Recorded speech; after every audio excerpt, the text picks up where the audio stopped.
கலைஞர் தொலைக்காட்சி நேயர்களுக்கு வணக்கம். என் சினிமா இந்த நிகழ்ச்சியில் வார வாரம் பல திறமையான அருமையான படைப்பாளிகளை நம்ம சந்திச்சுட்டு வரோம். அந்த வகையில் இந்த வாரம் நம்ம சந்திக்கவிருப்பது இசையமைப்பாளர் திரு ரகுநந்தன் அவர்களே. வணக்கம் சார். சார், ஒவ்வொரு முறை ஒவ்வொரு வெற்றி படத்தின் போதும் உங்களை ஒரு குழுவாக நாங்கள் சந்திக்க வாய்ப்பு பல கிடச்சிருக்கு. இன்றைக்கி உங்களை தனியாக சந்தித்து பேச வாய்ப்பு கொடுத்ததுக்கு ரொம்ப நன்றி. சொல்லுங்கள் சார், உங்களுடைய இசை பற்றி நிறைய விஷயம் நம்ம ஏற்கனவே நிறைய பேசியிருக்கோம். பட் இப்போது கரண்டாக தீபாவளிக்கு ரிலீஸ் ஆகிற உங்களுடைய படம் களவாணி மாப்பிள்ளை ஒரு காமெடி படம் பண்ணும்போது அதில் இசையமைப்பாளரோட பங்களிப்பு எந்த அளவுக்கு இருக்குது சார்? ஆக்சுவலாக என்னென்னா இருக்கிறதுலே காமெடி படம் மியூசிக் பண்ணுறது ரொம்ப கஷ்டமான விஷயம். ஆமாம், ஏன்னா மற்ற படம்லாம் ஒரு லவ்வாக இருக்கட்டும், ஆக்ஷனாக இருக்கட்டும், அதுக்கப்புறம் ஒரு த்ரில்லர் மூவியாக இருக்கட்டும், எதுனாலுமே உங்களுக்கு விஷுவல் டேக் ஆஃப் பண்ணிட்டு போகும். ஸோ அதுக்கப்புறம் மியூசிக் சம்டைம் எங்கெங்கே தேவைப்படுதோ அங்கே பண்ணலாம். காமெடி படம் எல்லாத்துலேயுமே டயலாக் இருக்கிறதோ இல்லையோ மியூசிக் கூட இருக்கணும். இருந்தால் தான் ஆடியன்ஸ் சிரிப்பாங்க. ஸோ என்னை பொறுத்த வரைக்கும் லவ் மூவி அப்புறம் ஆக்ஷன் மூவிலாம் மியூசிக் பண்ணிடலாம். பட் காமெடி படம் மியூசிக் பண்ண ரொம்ப கஷ்டம். ஆக்சுவலாக உங்களுக்கு எப்படி இருந்தது சார் இந்த காமெடி ஜானர் ஒர்க் பண்ண? ரொம்ப ரொம்ப நல்லா இருந்தது. என்னென்னா ஒரு ஒரு ஒரு ஒரு ஒரு நார்மலான ஒரு லைஃப் தான் அது ஆனால் அந்த லைஃப்லேயும் ஒரு ஹியூமராக பண்ணியிருக்கார் டேரக்டர் காந்தி மணிவாசகம் அப்படின்ட்டு புது டேரக்டர் அவர். ஸோ ரொம்ப நல்லா பண்ணியிருக்காங்க. அப்புறம் ஆர்டிஸ்ட் தினேஷ், நிறைய ஒரு காமெடி பட்டாளமே இருக்குது படத்தில். இந்த காமெடி படத்தில் சில டைம் நமக்கு நீங்கள் சொன்ன மாதிரி டயலாக் இருக்கோ இல்லையோ, சில மியூசிக் எல்லாம் கேட்டாலே நமக்கு சிரிப்பு வர மாதிரி நடிகர்கள் நடிச்சிருக்குது. அது கூட இந்த மியூசிக் சைலண்ட்டாக இருக்கும்போது அது வந்தாலே சிரிப்பு வர மாதிரி இருக்கும். அந்த மாதிரியான பிக் அண்ட் பீசஸ் எல்லாம் எப்படி சார், எந்த அடிப்படையில் நீங்கள் சூஸ் பண்ணுவீங்க? இல்லை, எப்படின்னா நான் ஃபஸ்ட்டு படம் டைரக்டரோட உட்காந்து பார்த்துருவேன். பார்த்ததுக்கப்புறமா அந்த கேரக்டருக்கான தீம் ஃபஸ்ட்டு பிளான் பண்ணுவோம். இப்போ ஹீரோ அவர் என்ன பேஸ்ட், ஆக்சுவலாக ஒரு ஃபோக்காக வேணுமா அல்லது ஒரு மாடர்னாக வேணுமா இல்லாட்டி வேறு மாதிரி ஏதாவது ஒரு கர்நாடிகா வேணுமா அப்படின்னு பிளான் பண்ணிவிட்டு அவருக்கு ஒரு தீம், ஆனால் அதில் வேரியேஷன் இருக்கும் நிறைய. அப்புறம் அந்த காமெடியன் அவங்களுக்கு அதில் எத்தனை கேரக்டர் இம்பார்ட்டண்ட் கேரக்டர் அவங்களுடைய தீம் எப்படிலாம் வரலாம் அப்படின்னு ஒரு டிசைட் பண்ணி இந்த படத்தில் பார்த்தீங்கன்னா என்ன ஸ்பெசிஃபிக்காக டைட்டிலில் போடுற மியூசிக் இன்ட்ரோல் பிளாக்லேயும் வரும், இன்ட்ரோல் பிளாக்கில் போடுற மியூசிக் அண்டு கிளைமேக்ஸ்லேயும் வரும், ஒரே மியூசிக். என்ன உங்களுடைய படங்கள் பற்றி பேசும்போது முதல்ல ஒரு இசையமைப்பாளருடைய பாடல்கள் பற்றி ஹிட் ஆகுது பேசுகிறோம். அப்போ அதில் முக்கியமாக லிரிசிஸ்ட் வராங்க. அதில் ஸோ வைரமுத்து அவர்கள் உங்களுடைய படத்தின் பாடலை எழுதியிருக்காரு, தேசிய விருதும் அதுக்கு பெற்றார், இப்போ வாங்கியிருக்காங்க. அந்த பாடலை பற்றி பேசாமல் இருக்க முடியாது. கள்ளிக்காட்டில் பிறந்த தாய், அந்த படத்தோட அனுபவம் நீங்கள் நிறைய சொல்லியிருக்கீங்க. மீண்டும் ஒரு முறை எங்களுக்காக அதில் நீங்கள் இப்போ நினைவு கூறும் விஷயங்களை பற்றி சொல்லுங்கள். அந்த படமாக இருக்கட்டும், இந்த பாடலாக இருக்கட்டும், ரொம்ப சிறப்பான ஒரு உணர்வுபூர்வமான ஒரு நினைவை நம்ம மனசில் பதிய வச்ச படம்னு சொல்லலாம். அதை பற்றி சொல்லுங்கள். எனக்கு ஆக்சுவலாக அந்த படம் வாய்ப்பு என்னுடைய friend Kasi Viswanathan sir and Selian மூலமாக தான் கிடச்சிது. ஸோ இந்த மாதிரி நல்ல மியூசிக் பண்ணுவார், நிறைய டியூன் பண்ணி வச்சுருக்காரு, நீங்கள் கேளுங்க அப்படின்ட்டு. அப்போ டைரக்டர் சீனு சார் என்னை கூப்பிட்டு 2 டியூன் கேட்டாங்க. அது வேறு நான் பண்ண டியூனாக ஆக்சுவலாக ரொம்ப நல்லாயிருக்கு, ஸோ நம்ம மீட் பண்ணுவோம் அப்படின்னாரு. எனக்கு அவ்வளோ நம்பிக்கை இல்லை. ஒரு 3-4 டேஸ்க்கு அப்புறம் என்னை கூப்பிட்டார் ஆஃபீஸ்க்கு கூப்பிட்டு இந்த படத்துக்கு நீங்கள் தான் மியூசிக் பண்ணுறீங்க, ஸோ நீங்கள் முதல்ல படம் பார்த்துருங்க அப்படின்னாரு. என்ன சார் படம் பார்க்கணுமா? படத்தையும் முடிச்சிட்டீங்க? நான் நினச்சேன் இனிமேல் தான் நம்மளை டியூன் வாங்கி அதுக்கப்புறம் எழுதி அதுக்கப்புறமா ரெக்கார்ட் பண்ணி போவோம்னு நினச்சோம். நான் படமே முடிச்சுட்டு வந்துட்டேன். பட் நான் சாங்லாம் சும்மா ஏதோ ஒரு சாங் போட்டு அவர் படம் விஷுவல் எடுத்துகிட்டு வந்துட்டார். நான் ஃபுல்லாக காசி விஸ்வநாத் சாருடைய ஆஃபீஸில் தான் படம் பார்த்தேன். பார்த்துட்டு அவர்கிட்ட சொன்னார், சார் ரொம்ப ஒரு ராவான மூவி இது ஸோ இந்த மூவிக்கு நம்ம சாங்ஸ் கொஞ்சம் டைம் எடுத்து தான் பண்ணணும். பட் எனிவே நான் ஃபஸ்ட்டு அந்த டூயட் ட்ரை பண்ணுறேன். அவர் போட்டு சும்மா எடுத்திருந்தார். நான் இவ்வளோ அந்த படம் பார்த்ததோடு சரி, அதுக்கப்புறம் அந்த விஷுவல் எந்த டெம்போவில் போகுது என்னது எதுவுமே நான் இது பண்ணலை, யோசிக்கலை. நானாக ஒரு ப்ளைனாக ஒரு டியூன் கம்போஸ் பண்ணேன். அதான் அந்த ஏடி கல்லச்சி ஃபஸ்ட் சாங். அந்த டியூன் கம்போஸ் பண்ணி அவர்கிட்ட போய் பாடி காமிச்சேன். என் கீபோர்டெலாம் கூட எடுத்துகிட்டு போகல. சார் நான் ஒரு சாங் ஒன்று நைட் கம்போஸ் பண்ணேன் சார், ஜஸ்ட் உங்கள்கிட்ட ஹம் பண்ணுறேன்னு. எங்கே பாடுங்க அப்படின்னாரு. அந்த 4 லைன் தான் பாடினேன். தானே தாராடா தரிடாடா தரி தாரே தாராடா. அவர் கேட்ட உடனே ரொம்ப அது என்ன சொல்கிறதுன்னா ரொம்ப மனசை ஏதோ பண்ணுது. ஸோ இன்னும் இதுவே நம்ம ஃபைனல் பண்ணிக்கலாம் அப்படின்ட்டார். ஸோ அப்படி தான் அதுக்கப்புறம் எல்லா டியூனுமே ஒவ்வொன்றா ஒர்க் பண்ணோம். அப்போது இந்த சாங் நான் ஏன்னா மூவி பார்த்துட்டேன். ஸோ இந்த படத்துக்கு வந்து கரெக்டாக நம்ம வந்து இந்த லிரிக்ஸ் பார்த்திங்கன்னா வைரம் சார் தான் கரெக்டாக இருப்பார். ஏன்னா அந்த ஜானர் வந்து வைரம் சார் வந்து நல்லா பண்ணுவாங்க. அதாவது அந்த மண், அந்த என்ன சொல்கிறது, அந்த புழுதி காட்டு மண், அந்த விஷயங்கள்லாம் வந்து அவர் சார்கிட்ட போய் நாங்கள் வந்து டியூன்ஸ்லாம் கொடுத்தோம்.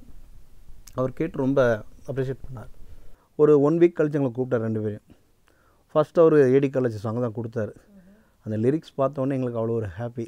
அப்புறம் அந்த கள்ளிக்காட்டில் சாங்கு, அந்த கள்ளிக்காட்டில் சாங் வந்து எனக்கு லிரிக்ஸ் கிடச்ச உடனே நான் சொன்னேன் அவர்கிட்ட, சார் உங்களுக்கு இந்த லிரிக் வந்து நேஷ்னல் அவார்டு கிடைக்கும் சார் அப்படின்னார். உடனே அவர் சொன்னார், இல்லை தம்பி நான் நிறைய வாங்கிட்டேன், பட் உங்களுக்கும் கிடைக்கணும் அப்படின்னாரு.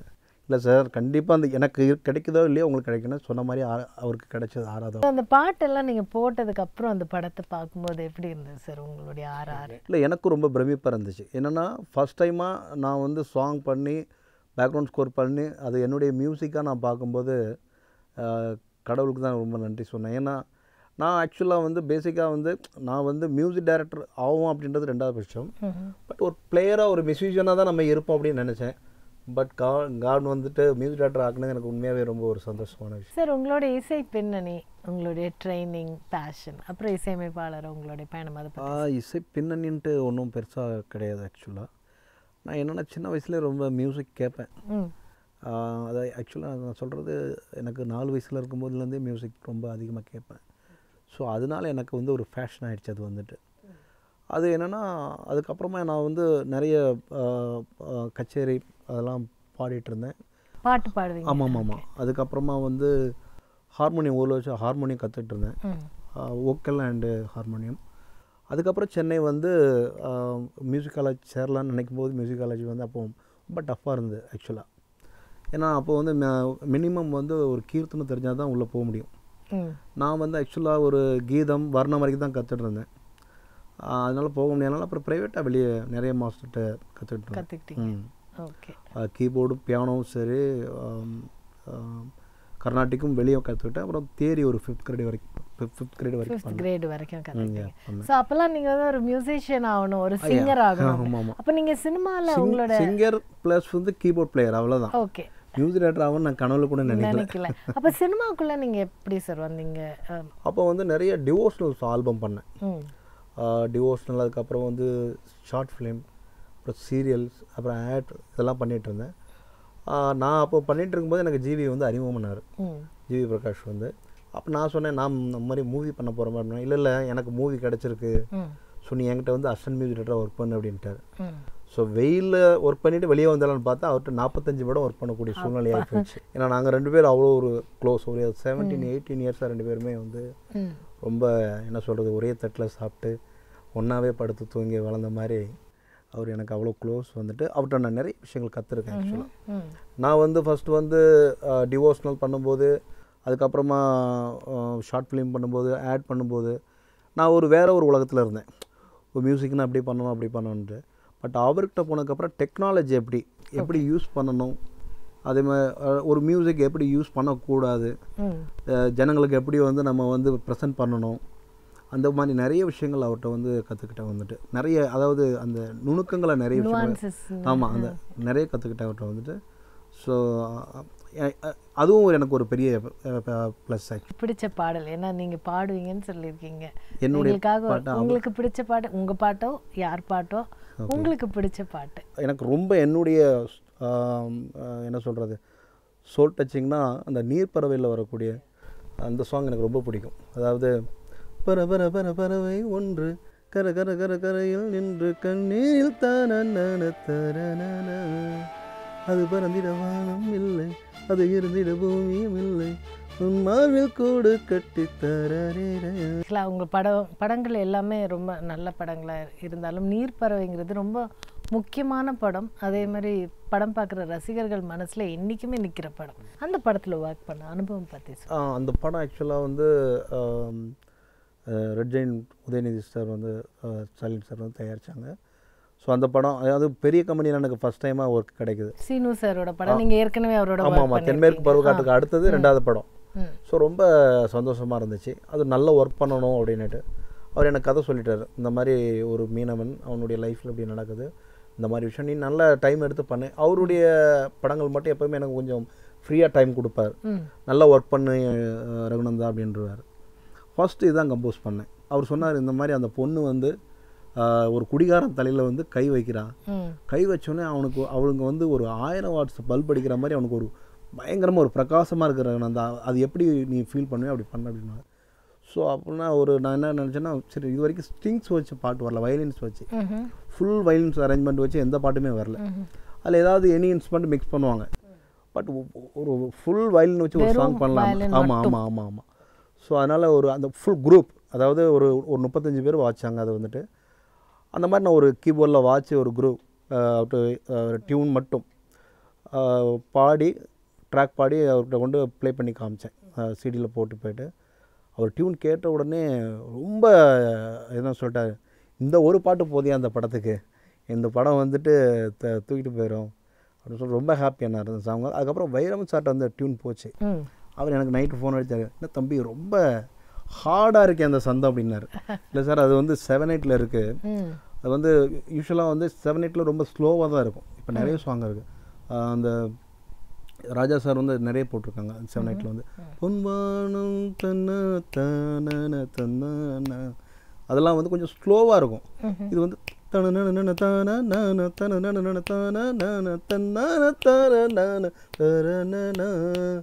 ரொம்ப ஒரு அந்த என்ன சொல்கிறது, அந்த டெம்போவுக்கும் அதுக்கும் முரண்பாடாக இருக்கும். ஸோ அதில் இப்படி ஒரு சாங்கு வருதுன்றது வந்து கண்டிப்பாக ஒரு டிஃப்ரெண்ட்டாக இருக்கும், எல்லாருக்கும் பிடிக்கும் அப்படின்ற எனக்கு ஒரு கான்ஃபிடென்ட் இருந்துச்சு.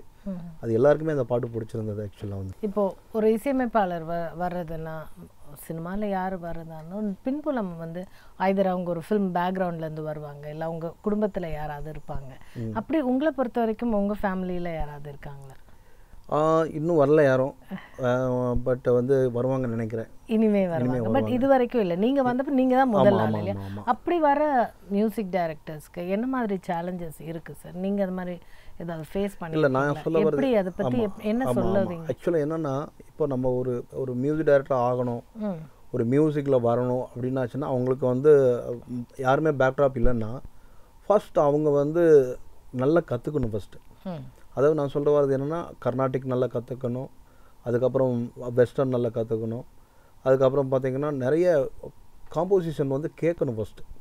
அதாவது நம்ம முன்னோர்கள் நிறைய பேர் எவ்வளோ பண்ணியிருக்காங்க. அதாவது வெஸ்டர்ன் கிளாசிக்கலாக இருக்கட்டும், பாப்பாக இருக்கட்டும், ராக்காக இருக்கட்டும், அப்புறம் என்ன வேணாலும் இருக்கட்டும், எல்லாமே வந்துட்டு என்னென்னா ஒரு சைக்கிளிங் மாதிரி தான், சுற்றிக்கிட்டே வரும். மைக்கேல் ஜாக்சன் மாதிரி இடத்துல இப்போ நியூவாக நிறைய பேர் வந்திருக்காங்க. அது மாதிரி ராக் ஆர்டிஸ்ட், பழைய ஆர்டிஸ்ட் நிறைய பேர் இருக்காங்க, அவங்கள மாதிரி நிறைய பேர் வந்திருக்காங்க. ஸோ ஒவ்வொருத்தருடைய சாங்ஸ் நம்ம கேட்கும்போது தான் நமக்குள்ளே வேறு ஏதாவது ஒரு ஐடியா வரும். இல்லை நம்ம மியூசிக் மட்டுமே கற்றுட்டு இருந்தோம்னா அது ஆத்தென்டிக்காக தான் இருக்கும். ஸோ நம்ம ஒரு வெஸ்டர்ன் கிளாசிக்கல் மியூசிக் மாதிரி அது மட்டும்தான் நம்ம பண்ண முடியும், வேறு எதுவும் பண்ண முடியாது. அது என்னென்னா ஒரு வட்டத்துலேயே நின்றுவோம்.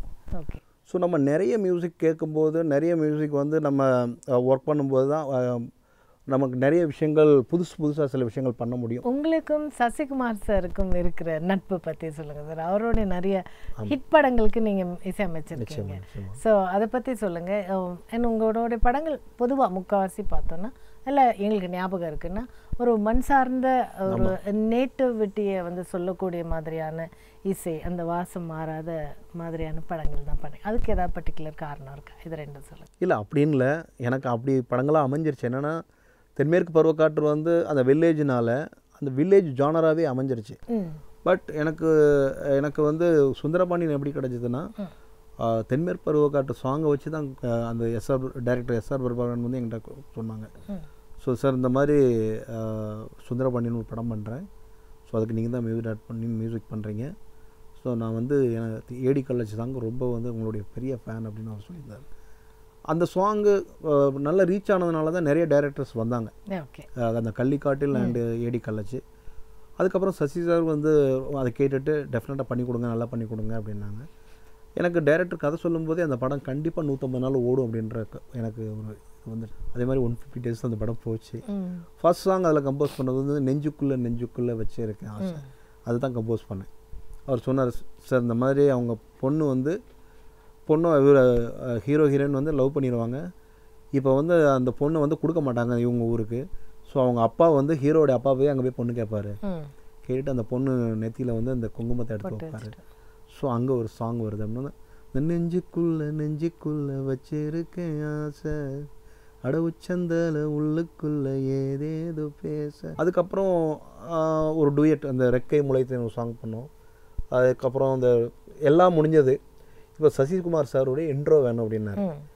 எப்படி சார் இப்போ என்ன மாதிரி வேணும் சார்? ரஜினி சாருக்கு ஓப்பனிங் அப்படின்னா எப்படி இருக்கும் அப்படின்னாரு. சரி அந்த மாதிரியே பண்ணுவோம் சார்னா, அந்த கொண்டாடும் மனசு விளையாடும் வயசு தரனா அதை கம்போஸ் பண்ணோம். அந்த பாட்டை வந்துட்டு ரொம்ப ஆக்சுவலாக என்னுடைய லைஃப்பில் வந்து அந்த படம் வந்து என்னை வந்து கிராமத்தில் எல்லாருக்கும் தெரியும்படியாக அந்த படம் என்னை போய் சேர்த்துச்சு, கொண்டு போய் சேர்த்து. ஆமாம் ஆமாம் ஆமாம். ஓகே, அதுக்கப்புறம் கொடிவீரன். கொடிவீரன் வந்து முத்தையா சார் டைரக்ட் பண்ணாங்க. அது வந்துட்டு அதான் அவரும் தென்மேற்கு பருவக்காற்று சாங்கோடைய பெரிய ஃபேன். எல்லாமே அந்த ஏடி கள்ளச்சி கள்ளிக்காட்டில் அவர் வந்து சொல்லுவார், சார் அந்த சாங்கை நான் டெய்லி ஒரு 25 வாட்டியாக கேட்டுருவேன், இந்த ஏடி கள்ளச்சி சாங்கு. நம்ம 2 பேரும் ஒரு படம் ஒர்க் பண்ணுவோம். ஏன்னா நான் கொம்பன் வந்து ஜிவி கூட ஆர்ஆர் மட்டும் ஒர்க் பண்ணி கொடுக்க போனேன். அப்போ இவர் எனக்கு ஃப்ரெண்டானார். சரி இருங்க நம்ம 2 பேரும் ஒரு படம் ஒர்க் பண்ணுறோம், ஸோ நான் உங்களுக்கு சொல்கிறேன் அப்படின்னாரு. மருது ஒர்க் பண்ணிவிட்டு அப்புறம் கொடிவீரன் வந்தார். அவர் ரொம்ப முத்தையா சார் எப்படின்னா கொஞ்சம் என்ன சொல்கிறது, எல்லா விஷயமே வந்து நம்ம எது பண்ணாலுமே வந்து அதை 100 வாட்டி கேட்டு செலக்ட் பண்ணுவார். அவ்வளோ சாமானியமாக செலக்ட் பண்ண மாட்டார். அவருக்கு ஃபஸ்ட்டு கம்போஸ் பண்ணது அந்த ஐயோடி ஆத்தை. அவர் வந்து லிரிக்ஸ் வந்து எழுதிட்டாங்க. சார் இந்த சாங் வந்து சார் வந்து ஃபஸ்ட்டு லவ் சொன்னோடனே அந்த பொண்ணு கை காட்டுவா, இப்படி சொன்னோடனே அங்கே சாங் ஆரம்பிக்கும் அப்படின்ட்டு அந்த லிரிக்ஸ் கொடுத்தோடனே உடனே நான் வந்து ஒரு 5 to 10 minutes அந்த சாங் கம்போஸ் பண்ணோம். அதான் அந்த ஐயோ அடியாத்தே கண்ணு காது மூக்கே கொண்டு போகிற நீதாய மனசை அதை கம்போஸ் பண்ணோம். ஃப்யூச்சரில் வந்து நீங்கள் என்ன மாதிரி படம் பண்ணணும்னு ரொம்ப எதிர்பார்த்து காத்துட்ருக்கீங்க? மனிதனுடைய வாழ்வியலை பற்றி இருக்கணும் படம் வந்துட்டு. அந்த படம் வந்து உண்மையாக நேர்த்தியாக இருக்கணும். எப்படின்னா அந்த படம் பார்க்குற ஒவ்வொரு ஆடியன்ஸுமே ஒன்று ஒரு எதுனாலுமே ஒரு காதலாக இருக்கட்டும், இல்லை அது ஒரு அரசியலாக இருக்கட்டும், எதுவாக இருந்தாலும் அதை வந்து அந்த மனுஷனை போய் சாடுற மாதிரி இருக்கணும். அது சினிமாவாக இருக்கக்கூடாதுன்னு தான் நான் விரும்புகிறேன். அது வந்து சினிமாத்தனம் இருக்கக்கூடாது. அந்த ரியலிஸ்டிக், அதாவது அந்த ஸ்க்ரீன்லேருந்து பார்க்குறவங்க எல்லாருமே அது அவங்களா மாறணும். அப்படி ஒரு சினிமா வேணும். ஏன்னா அது நிறைய படம் வந்து இங்கிலீஷில் பண்ணியிருக்காங்க அண்ட் கொரியன், அதெல்லாம் வந்து பார்த்திங்கன்னா அந்த யதார்த்தம் இருக்கும்.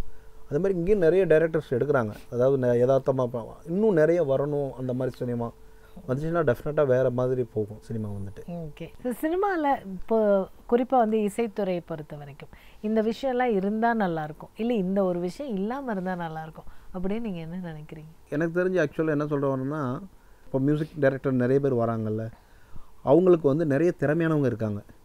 அவங்கள கண்டுபிடிச்சி அவங்களுக்கெல்லாம் எனக்கு தெரிஞ்ச சான்ஸ் கொடுக்கலாம். ஏன்னா அதில் நிறைய பேர் இருக்கிறாங்க அதாவது இன்னும் அவங்க ரீச் பண்ண முடியாமல் இருக்கிறாங்க. ஸோ அதெல்லாம் இருந்தால் எனக்கு தெரிஞ்சு இன்னும் நல்லா இருக்கும்னு நினைக்கிறேன், ஆரோக்கியமாக இருக்கும்னு நினைக்கிறேன். தேங்க்யூ சார், ரொம்ப ரொம்ப நன்றி. நிறைய நல்ல விஷயங்கள் எங்களோட பகிர்ந்துக்கிட்டீங்க. உங்களோட இசை பயணத்தை பற்றியும் நிறைய விஷயம் சொன்னீங்க. நீங்கள் சொன்ன மாதிரி இந்த மாதிரியான ஒரு நல்ல சிந்தனையும் நீங்கள் கடைசியாக பகிர்ந்துக்கிறீங்க. அது எனக்கு இன்றைக்கி ரொம்ப சந்தோஷமான விஷயம் என்னென்னா, களவாணி மாப்பிள்ளை வந்து தீபாவளி அது மாதிரி ரிலீஸ் ஆகுது. ஸோ அதுவே ரொம்ப சந்தோஷம் ஆக்சுவலாக. ஸோ எல்லாருமே தியேட்டரில் போய் படம் பாருங்கள். ஏன்னா இந்த மாதிரி சின்ன படங்கள் வந்து நீங்கள் வந்து எவ்வளோக்கு எவ்வளோ நீங்கள் வந்து என்கரேஜ் பண்ணுறீங்களோ நிறைய ப்ரொடியூசர்ஸ் வருவாங்க, சின்ன சின்ன ப்ரொடியூசர்ஸ் நிறைய வருவாங்க. ஸோ கண்டிப்பாக உங்கள் எல்லாருக்கும் என்னுடைய இந்த படத்தில் பாட்டு பேக்ரவுண்ட் ஸ்கோர் பிடிக்கும். தியேட்டரில் பாருங்கள். Thank you sir, thank you very much. பாய்.